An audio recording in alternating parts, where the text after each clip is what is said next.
Hello guys, আজকে দেখাবো কিভাবে মেয়েদের জামা কাটিং করে। প্রথমত আমরা কাপড়টি 4 পাটে ভাঁজ করে নিব। ভাঁজ করার পর আমরা সুন্দর করে ফিনিশিং করে নিব। মনে রাখবেন আয়রন দেওয়ার সময় যাতে কোনো ধরনের কুচ না থেকে যায়। তারপর সবার নিচ দিক থেকে শুরু করবেন। এখানে আমরা 1 ইঞ্চি পরিমাণ এক্সট্রা নিয়ে নিব। এখান থেকে আমরা লম্বার মাপ শুরু করব। লম্বা হচ্ছে 42 ইঞ্চি। আমরা 42 ইঞ্চিতে দাগ দিয়ে নিব।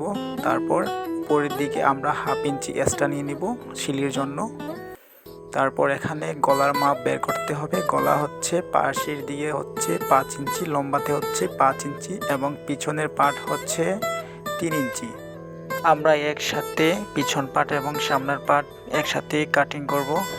প্রথমত আমরা গলার ড্রয়িং করে নিতে হবে। ড্রয়িং করার পর সুন্দর করে শেপ দিয়ে নিতে হবে। শেপ দেওয়ার পরে আমরা নিয়ে নেব শোল্ডারের মাপ। শোল্ডার হচ্ছে 13 ইঞ্চি, 13 অর্ধেক দিতে হবে। তারপর আমরা এখান থেকে মহড়ার মাপটা নিয়ে নিব। মহড়ার মাপের পর আমরা বডির মাপ নিয়ে নেব। এখান থেকে 14 ইঞ্চি নিচে দাগ দিয়ে নিলাম। তারপর মিডিলে দাগ নিয়ে নিলাম, এটা হচ্ছে কোমর এবং পেট। তারপর বডির 4 ভাগের 1 ভাগ দিয়ে নিলাম। বডি হচ্ছে 40 ইঞ্চি, এখানেও সেম টু সেম। তারপর কোমরের মাপটা দিয়ে নিব। মনে রাখবেন 4 ভাগের 1 ভাগ দিতে হবে এবং নিচের বর্ডারের মাপটা দিয়ে নেবেন।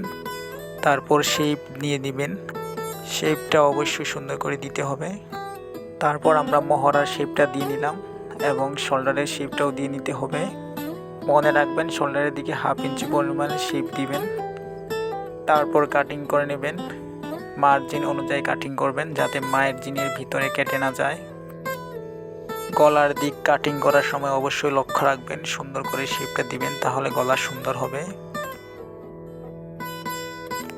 মূলত আমাদের কাটিং মোটামুটি শেষ এবং কাপড়ের ভাঁজটা আমরা প্রথমত খুলে নেব।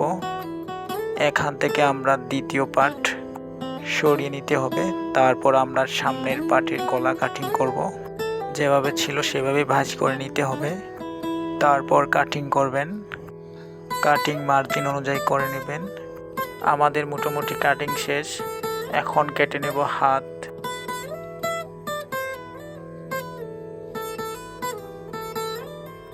হাতের কাপড়টা আমরা সাইড থেকে নিয়েছি, যেহেতু কাপড়টার পাশ অনেক বেশি ছিল তাই। এখন আমরা হাতের কাপড়টা ভাঁজ করে নেব।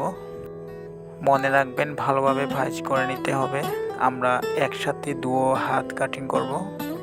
হাত হচ্ছে 3/4 হাত। হাতের লম্বা হচ্ছে 16 ইঞ্চি এবং আমরা সবার নিচ দিক থেকে শুরু করব। সবার প্রথম দাগ দেওয়ার পর এখান থেকে 2.5 ইঞ্চি পরিমাণ দাগ দিবেন। তারপর আমরা মহড়ার মাপটা নিয়ে নিব।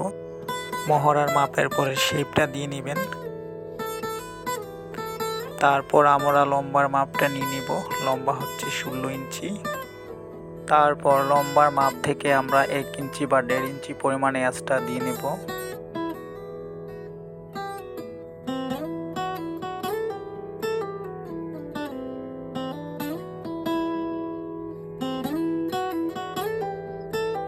তারপর আমরা হাতের মুড়ির মাপটা নিয়ে নিব। মুড়ির মাপ হচ্ছে 5.5 ইঞ্চি। তারপর এখানে 1 ইঞ্চি পরিমাণ এক্সট্রা নিয়ে নিলাম। তারপর শেপ স্টিক দিয়ে সুন্দর করে শেপ দিয়ে নিব। শেপ দেওয়া শেষ। এখন আমরা কাটিং করে নেব। আপনারা নেক্সট ভিডিওতে দেখবেন কিভাবে গলার পাইপিং কাটিং করে। আপনারা জামা কাটিং করে পুরো ভিডিও দেখবেন। কাটিং করার পর টুপগুলো অবশ্যই দিয়ে নেবেন। তারপর ভাঁজ খুলে তালপাটের জন্য শেপটা দিয়ে নেবেন। রাখবেন হাতে এই শেপটা দিতে হয়, কারণ এটা না দিলে হাত সুন্দর হয় না।